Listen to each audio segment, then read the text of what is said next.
Hello, bonjour, Moroi, Sanibonani, Ninjani, Jambo. Welcome to another episode of Combat Control Center. Today's guest is a 11 and 0 and 2 no contest fighter, a former EFC bantamweight champion. He's one of Africa's top MMA fighters and wears one of Africa's top MMA coaches hat at the same time, representing the ultimate MMA fitness gym out of Kyalami, Mr. Demat Pena. Welcome to the show, sir. Thank you so much for having me. Thank you for joining us. So let's just get into it. I know it's a bit. We've been trying to get this going, but you had a very busy schedule. Initially, when I approached you, you were preparing one of your newly minted champions, Sylvester Chifumbu, who's someone I've had on the show, before. You're just preparing him to get into what was his title win. Thereafter, obviously, there were a few other things that you were busy with. So I do appreciate you sharing your time with us today. So the first question is: you were born in September 1989. Sorry to put your age out there. And your August, actually, yeah. August. Sorry, August. Okay. Yes, August I 89. saw one of the websites. They actually made a mistake. It's not Yeah. September. It's August. Oh, 89, 23rd. Yeah. oh, it's actually Shred Dog. Yeah, Shred Dog. I think Yes. I'll send an email to them. Hopefully they'll change it quickly. So basically, Oh what I yeah. wanted to talk about is your journey, which seems to have come full circle so early in your life, as not only as a fighter but as an individual. I mean, you're just a fresh-faced individual.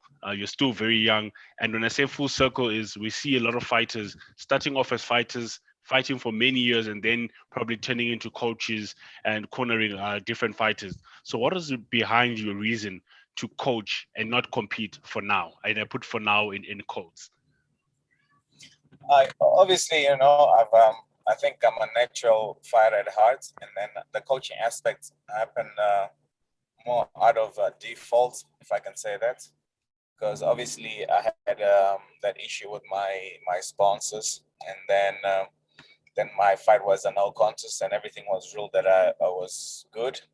And then they approached WADA for a judgment.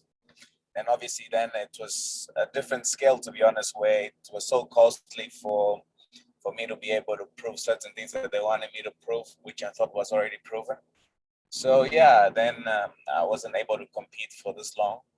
But thank goodness now my time has lapsed for that, so I'm able to compete again. So I think the coaching side was just a matter of actually just being part of a default, and then you had to do something, So that's why I resorted to that. But I'm still, in a sense, not necessarily consider myself a coach. I'm still just a training partner trying to help other guys that are in the same journey as I am. True, true. But if I'm to go with your narrative, then I would say you're actually one of the ultimate training partners to have for any fighter, Yeah. and it shows in the caliber of guys that are coming in and out of your gym. And some of them are not only MMA fighters. You actually have world class boxers coming through to train with you guys. But without concentrating too much on that, you're an EFC veteran, despite being so young with all your registered 11 fights under the EFC banner dating back to 2011. What was it like joining the EFC way back then? I'm assuming you were 20 years old at that time. Yeah, yes, I was at the stage, and when I became champion, I was the youngest champion back then. I think for me, like I've always loved martial arts, and in Angola, I was surrounded by martial arts a lot more than when I came to South Africa. So when I was here, I was trying to always look for a martial arts gym. Everywhere I was, I couldn't really find a gym. And then, so I was quite fascinated. Luckily, when I was in primary school, I had met other Angolans who are quite involved in martial arts in the sense where some did karate, some did judo, and the swords. So I think with that, and then when I was about in grade, about 2000 and say 14, 15, me and a good friend of mine who's also a UFC fighter, Marino Kutendana, introduced me to the UFC Pride. And I was like, yeah, this is so crazy. How can you go fight inside a cage? Looks very violent. It looks very violent when you haven't done it yourself.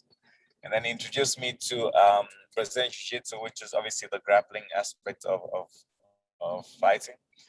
And at that stage as well, I managed to find a Muay Thai gym where I was practicing my boxing, kicking, and obviously different aspects of knees and elbows and the sorts. Yeah. And then in that space as well, I was also very involved. Like I try to, wherever there was a gym, I'll try to go to, and then try to obviously learn more from it.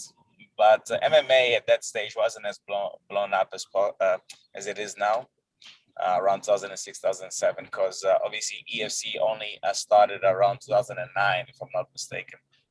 But even so, when EFC did start in 2009, I wasn't aware that you could actually make a profession out of fighting. I just did it as a passion, and I love competing. And then so after that, EFC actually started. Didn't even know that there was such a thing. And then one day, one of my coaches at that stage told us that, look, let's go watch this EFC thing. It's this cage fighting. I was like, what, cage fighting? Yeah.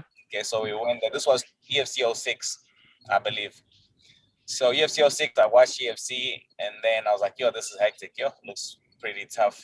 I think I'll probably only compete here in the next 2 years when I feel that like I'm really ready for this. Then at that stage, I had a few stand-up fights, Muay Thai and kickboxing. I had a few grappling fights, and then I had I think 1 or 2 MMA fights, but nothing. I don't think at the stage I was ready for EFC or being a professional. Okay.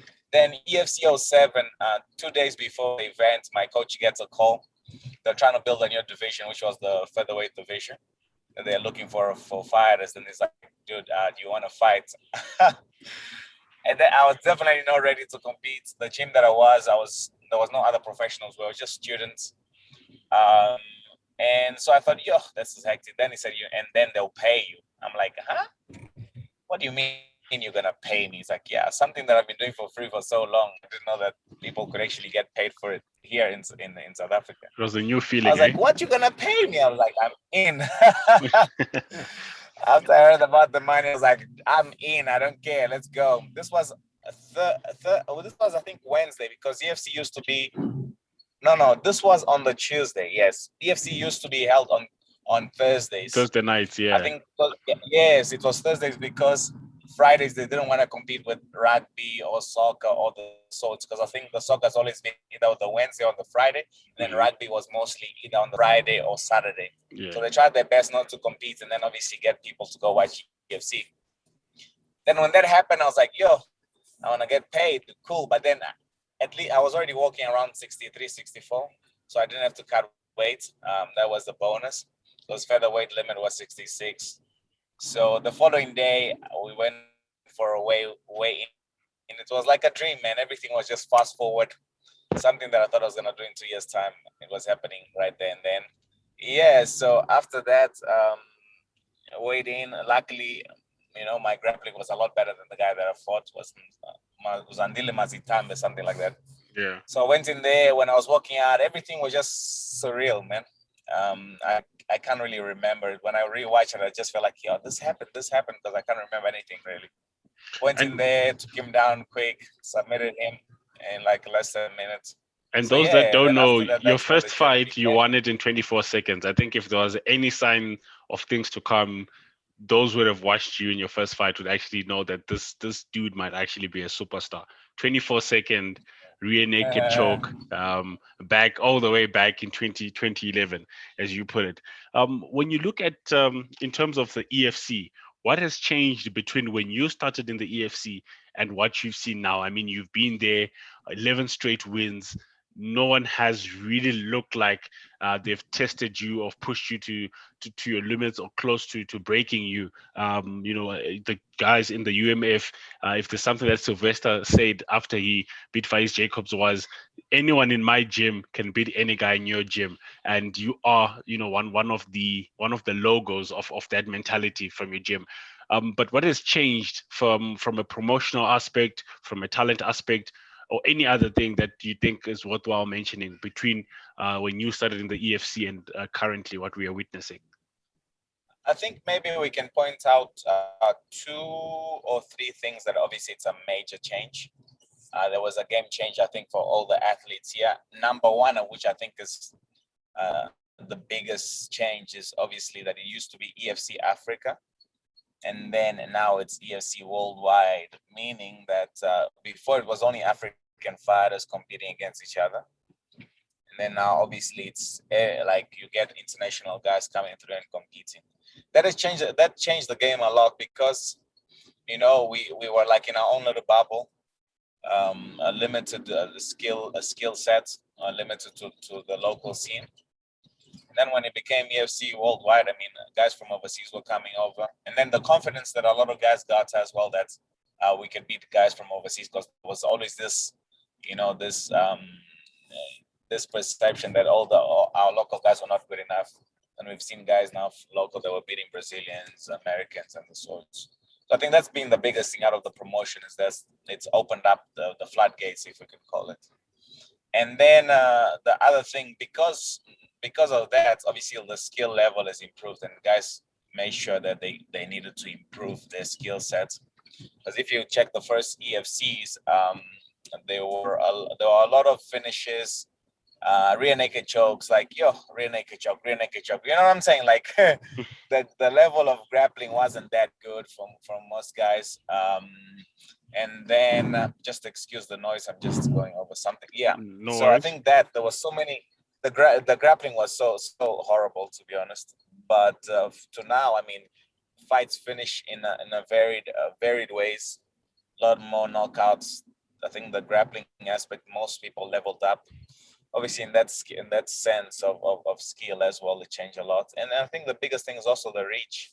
EFC, they've done such great work in promoting themselves as an organization, and then they're up there. I think the only thing that EFC lacks that other promotions have and have a huge advantage over, I think, is just the investment side and the financial side. And if they can bridge that gap, pay the guys more, and I think that will even motivate more guys to compete, and then actually try to become fighters. Yeah, true. I think I agree with everything that you've put forward on the table, and it actually does make me proud that when it comes to the EFC, we have seen more African champions, especially since they've turned to EFC Worldwide. We've seen more African champions than not, which is something that is very commendable, and shows the quality that's there on the continent, and also just shows that when we see some of these Africans doing very well in the UFC, in Bellator, and other promotions like One Championship.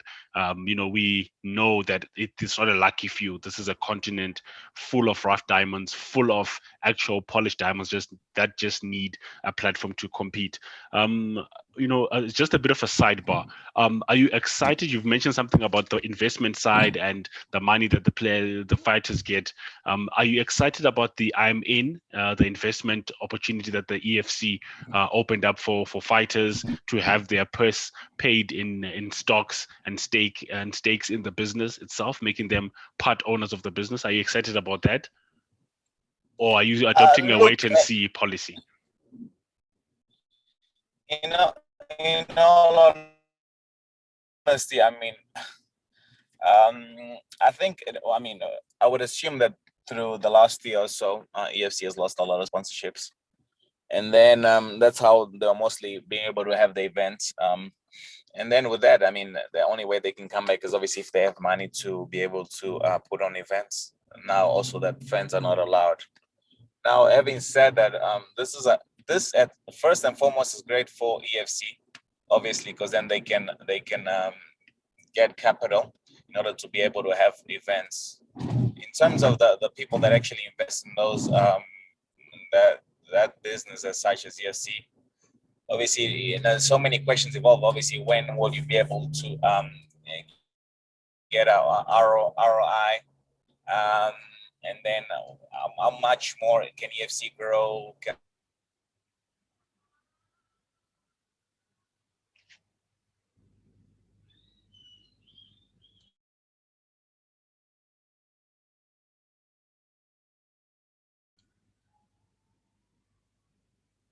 do so. Yeah, there's to invest. Though that that obviously that fighters are getting paid less now because Fighters are getting paid less because of COVID, but I think that we can only see if the business can keep growing. Obviously, it's a great investment, but if this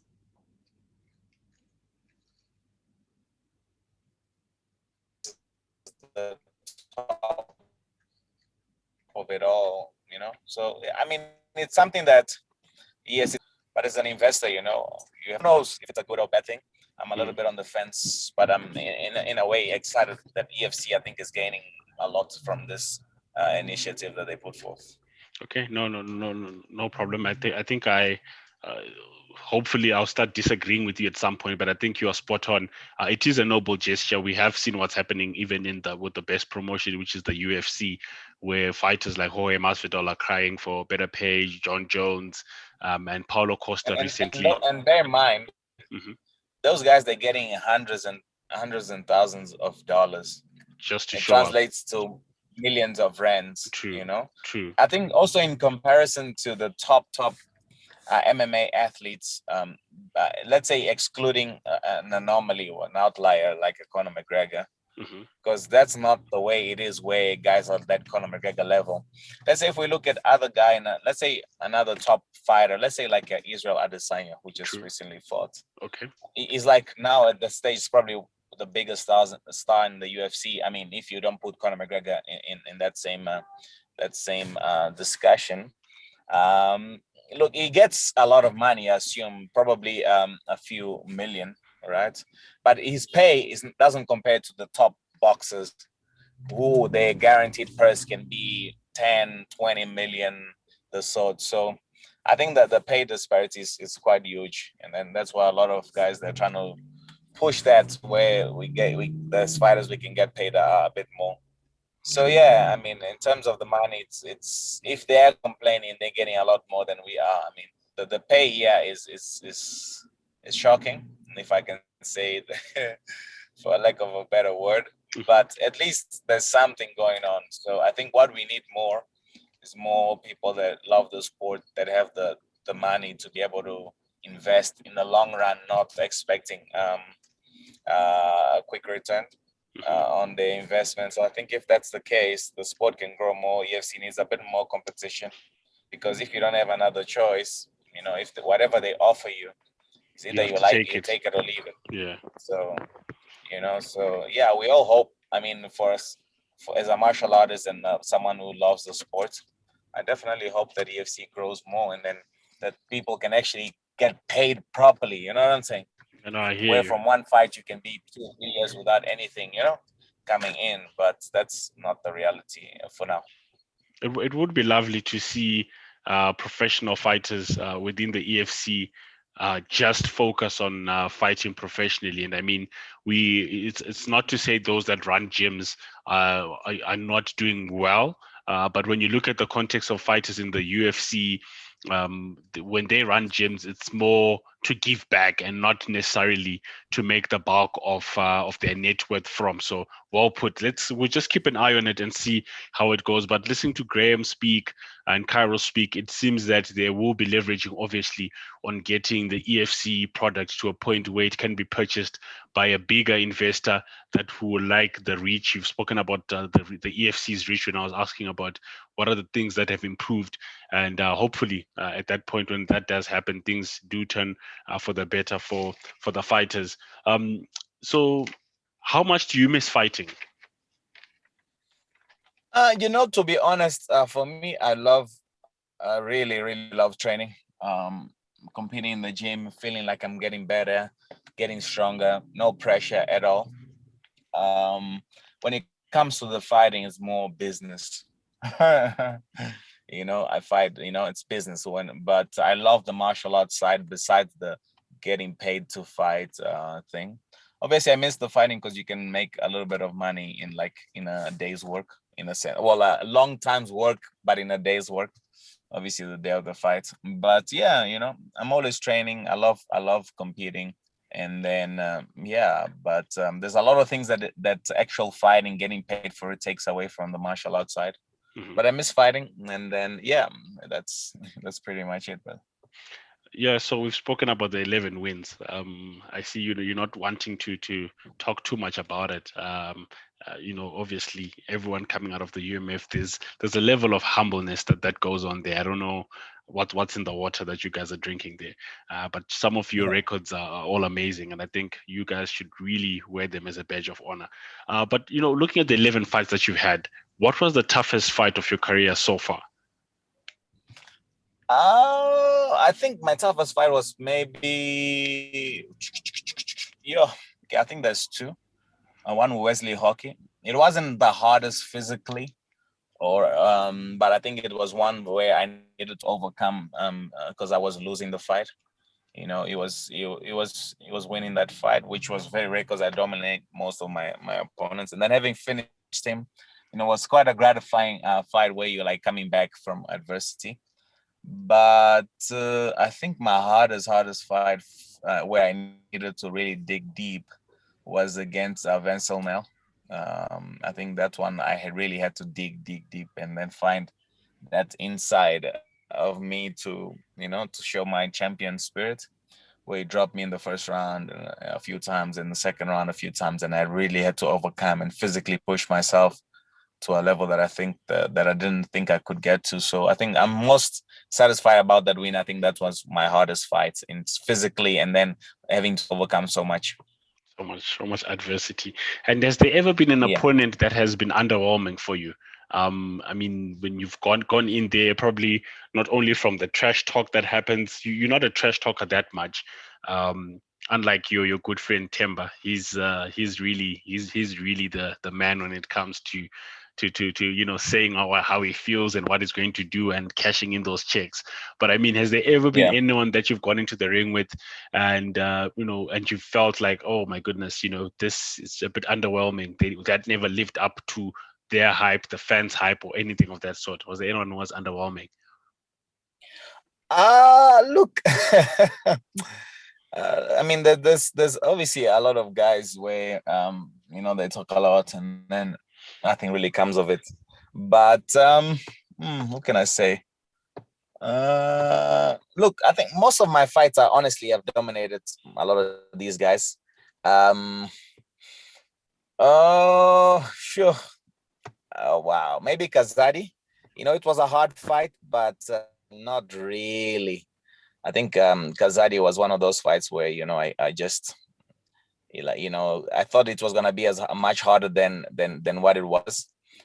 So yeah, I think Kazadi maybe is the fight that And Kazadi was probably your I thought second fight, so you're already getting second underwhelmed by fight. some of these guys in the second fight of your career.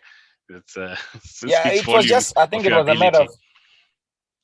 a matter of ability. like I was quite I thought, okay, this was gonna be like, at that stage he was the guy that a lot of the people thought he was gonna be the next big thing, because they thought he was gonna beat Leo Gloss, or him or Leo Gloss were gonna be the ones to like really take over That division. the the division. So, and then I thought, okay, I'm gonna have a hard time now here. But then that's not what happened at all. I easily dominated him, I could say. He didn't really do much. I was fatigued because I wasn't prepared well enough at that stage. I was just training mostly by myself. But other than that, I mean, honestly, there wasn't really much that he did. Just a bit of a sidebar. You spoke about what the people, when you're talking about Kazadi, that the type of hype that what the people had for him, and all the expectations. Now, I wanted to find out from you, in your honest opinion. Um, Obviously, because of all the smaller promotions, not just the EFC, everyone is looking for people to make that giant leap to the UFC. And in the Yeah. EFC, one thing I've noticed is, and I want to see if I'm correct, that there are some fighters that usually get looked at as EFC ready, not only by fans, that we have a full prerogative to do that, but do you find it irritating when the organization seems to dub certain fighters as UFC ready? Sorry, Does that put a crow in your jaw? No, to be real, we know who are the best. First of all, who's the best promotion in the world, and then who has the best fighters in the world, which is the UFC. You can see some guys that were like almost champions, number one contenders also, and they go to, let's say, like a Bellator or another promotion. They don't do that well. We've seen quite a few guys who were not doing that well in the UFC, and after they had left, they were starting doing well again. So, you can't deny that. So if you say that someone is UFC ready, gives also some way your promotion that, okay, no, we are also legit. We have top athletes. I think that's why the ESC does that. I'm sure they don't necessarily, they wish they didn't have to do that, but it's a great marketing strategy in terms of saying, you know what, our fighters are UFC ready, meaning that we also have top fighters in the world, and then we can also do well. So it only makes sense. Okay, makes sense. Makes sense. A fair assessment there. How was the UMF born? Look, the UMF, myself, I met Temba in 2014 or 2013 or so. We became friends. We were friends before then, but then we became really good friends when he joined the gym. We were both training with Richie Kwan. And then afterwards, we saw that there was quite a lot of division happening in the gym. And then the direction for the gym was changing. So we thought, why not we just open our own gym, and then we go from there? Because, we've seen so many guys come in and out of that gym and then moved away. So we thought eventually, that was also going to happen to us. So might as well we leave in our own terms. Yeah. Okay, interesting one. But currently looking at your gym, the UMF, it's one of the most stacked gyms when we talk about talent and the alumni that come in there in South Africa and Africa as a whole. I just want to find out from you, what is the scouting process like from a fight perspective? In football, it's very well known. They have a scouting network in different continents, looking at different age groups. How do you guys scout? I do know, for example, you do a lot of personal training with families. Do you probably see a 13-year-old then you're like, this guy's potential, let's bring him in, let's push him to the limit and try and make a fighter out of him? How do you guys go about the scouting function in the fight game? Look, there's very rarely that we look for people to come and train. Because I think we're looking for a certain individual, not just skill-wise. Skill can be gained, over time, if you obviously putting in the work. But we want guys who are hard workers first and foremost. If you're always gonna show up in the gym, it doesn't matter however, what's your skill level. But if you are looking to show up and then outworking the guys that are around you, that's the kind of person that we want in the gym. Because we know that if you're gonna show up every single day, putting in work, there's no way you can get better. So I think for the guys that actually want to come and train with us, we were more welcoming before. We just give guys chances. But if you don't cut out and then you're always making excuses why you're not in the gym, then we don't want guys like that. Right. Okay. So it's a bit of an open door policy, and then you just yes, test them out. You gotta show up, and then if you show up, you gotta stay. Yeah. Otherwise, then rather just go train somewhere else.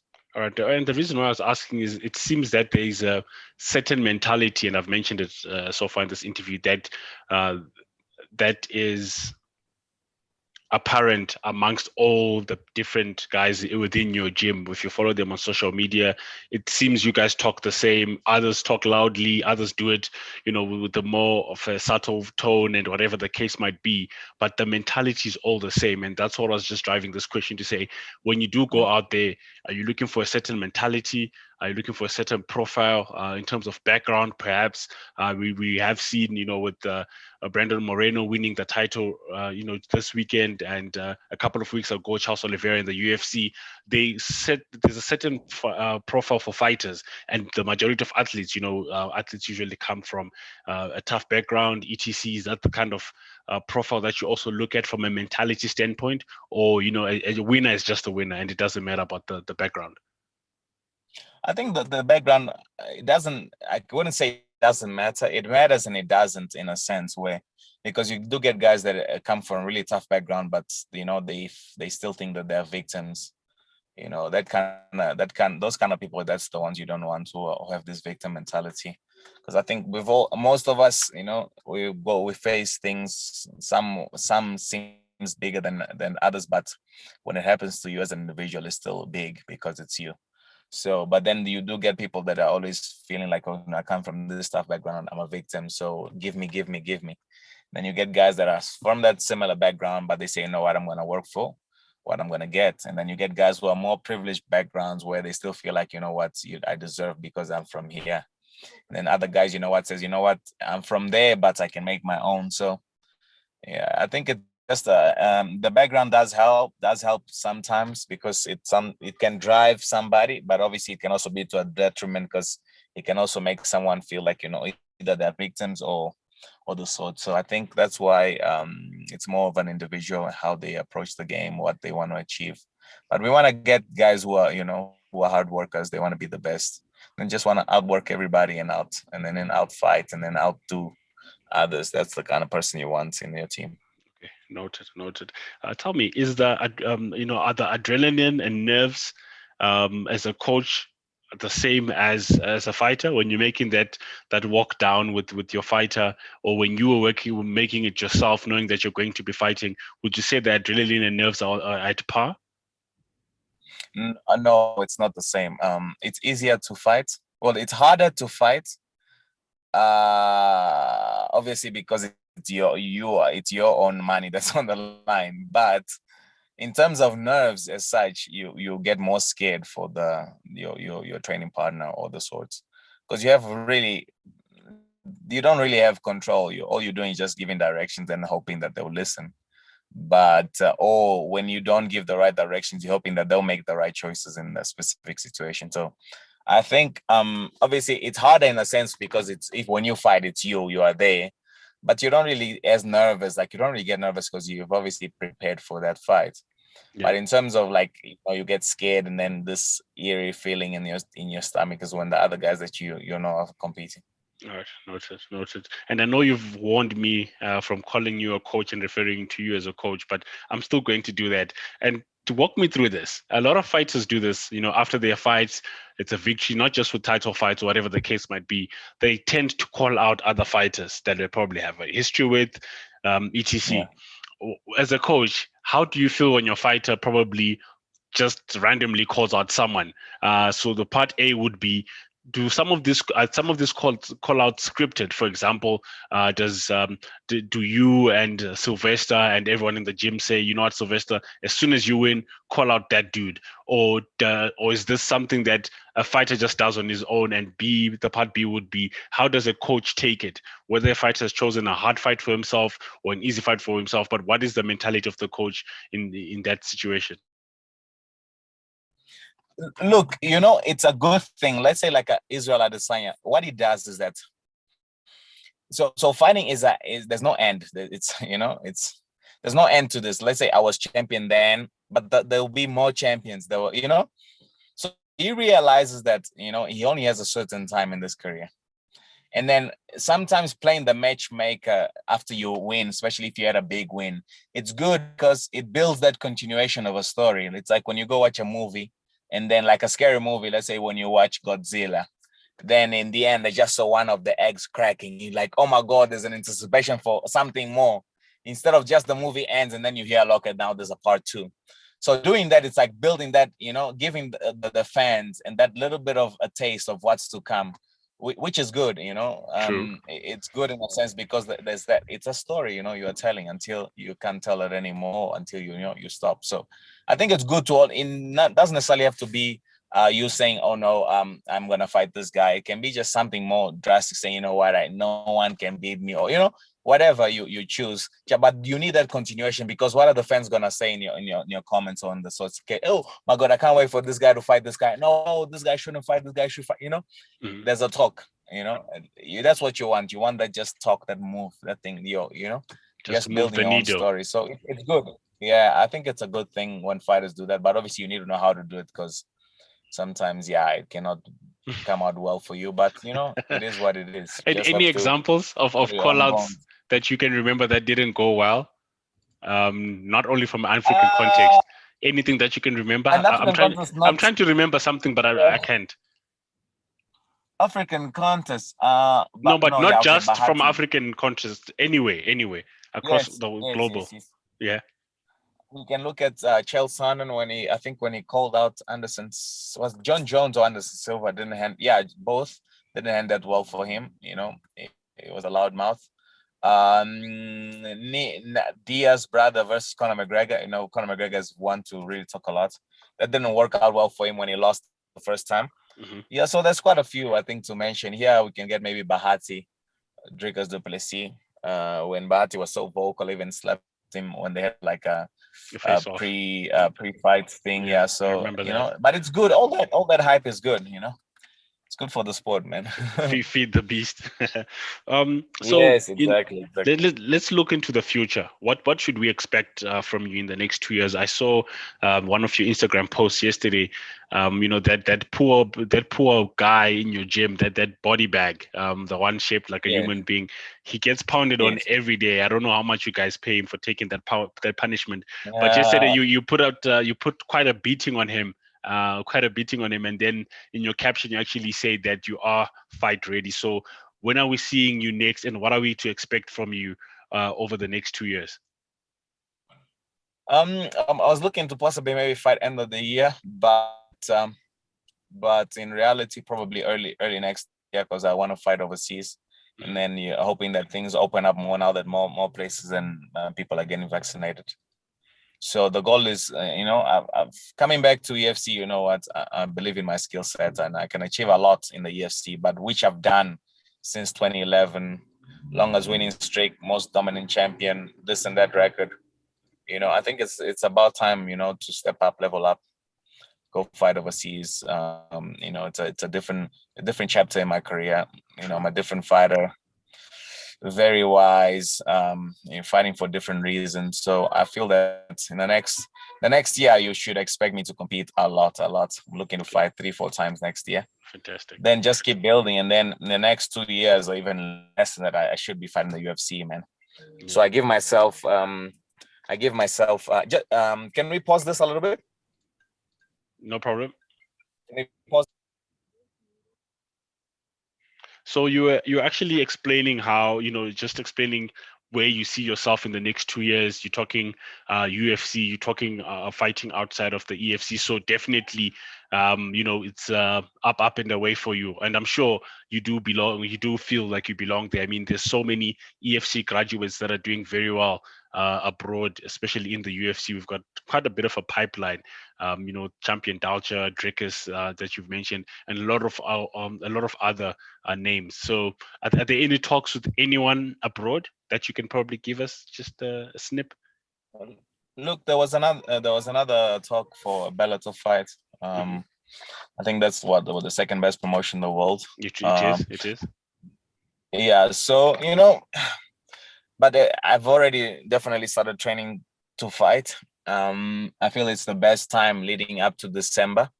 A lot of guys, they're gonna slack a lot, so I'm gonna keep pushing. Then early next year, definitely fight. So I'm just I don't want to rush into it in terms of management side, because sometimes these managers, they just want to milk you for a lot. So I want to that's the biggest thing now for me, just to secure a manager, international manager, and then go from there. But I was thinking maybe I should just do it myself, Yeah, why not? What do they really do for you? What do they really do for you? Because at the end of the day, they just call you to tell you what someone else has said, and that someone, if they have your number, can call you directly. I get what you mean. And then the money that they're supposed to contribute, let's say whatever the price is gonna be, and then when you subtract that 20%, 25% is exactly what you possibly could have made by yourself. So it is what it is. I mean, I'm not saying manage is a bad thing, but can we do it better? So. Yeah, no, I think at this stage of your career, we saw Kevin De Bruyne. I'm not sure if you're a massive soccer fan, but being Angolan, I'm assuming that you are. Kevin De Bruyne just recently negotiated his own contract recently, apparently at a PowerPoint presentation of how he contributes to Manchester City currently and what they can actually look forward to him doing for them in the future. And he probably did a better job than and he got the new deal on his own. No manager needed. So I do understand where you're coming from, and especially I think a seasoned fighter like yourself, you've been on both ends as a coach and as a fighter, and I'm sure you know that the ins and outs. But just a quick one, I wanted to find out from you. Obviously, the UFC is the end goal. You've spoken. Next 2 years we should book it, and I'm definitely going to be rooting for you. Anything that you have to say in closing to your fans listening to this? You know, I think the biggest thing for me that I've learned in the last few years that I hadn't fought, is just you must never lose your dream and your vision and whatever you want to achieve, is especially if that's what you really feel strongly that you're supposed to do, and then just have the patience to write it out however long it takes, but every single day you're putting in towards that specific goal. So yeah, man, I'm grateful for the fans that have been following my career for such a long time. And yeah, definitely is something that inspires me to be better every single day. So I'm really grateful for everyone's follow me, and there's a lot more to come. And I feel like I'm right there in top of the best fighters in the world.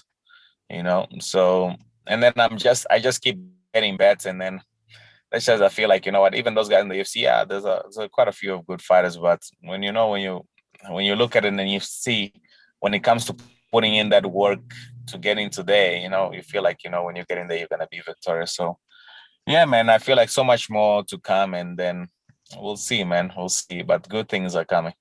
Definitely, I don't doubt that. The work ethic is there, the talent is there, and you do have a whole continent right behind you, backing you. So thank you so much for your time, Mr. Pena. Your phone has been buzzing quite a bit. Get back to those busy calls, and I look forward to having a chat with you in the near future. Thank you. Thank you so much for having me, and I really appreciate it for being patient. No stress, always. Breaking me down. All right, bye-bye, sir. Awesome. All right, cool.